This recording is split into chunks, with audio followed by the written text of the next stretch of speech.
झड़ता वृक्ष कहानी का नाम। जंगल में मिला पुराना घर। एक बार की बात है, एक छोटे से गांव में रोहित नाम का लड़का रहता था।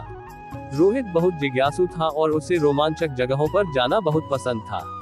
एक दिन वह अपने दोस्तों के साथ जंगल की तरफ घूमने चला गया।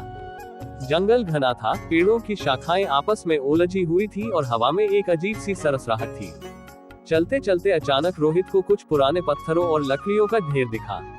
जब वह पास गया तो देखा वो तो एक पुराना टूटा हुआ घर था। दीवारों पर काई उगी हुई थी, दरवाजा आधा टूटा था और खिड़कियों से चमगादड़ उड़ रहे थे। उसके दोस्त डर गए और बोले, चल रोहित, यहाँ से चलो, ये भूतों का घर लगता है। लेकिन रोहित बोला, नहीं, मैं देखना चाहता हूँ अंदर क्या है।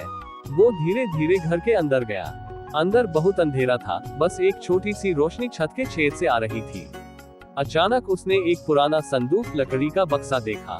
उसने बक्सा खोला तो अंदर पुरानी किताबें, एक फोटो और एक चाबी मिली। फोटो में एक बुरे आदमी का चेहरा था, शायद वही जिसने ये घर बनाया था।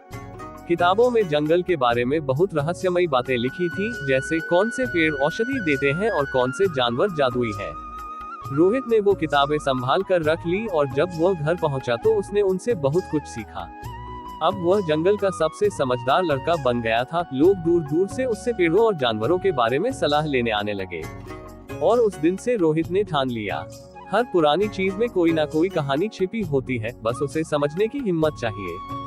सीख, जिज्ञासा और साहस हमें नए ज्ञान और अनुभवों तक ले जाते हैं। डर कर पीछे हटने से कभी कुछ नया नहीं मिलता।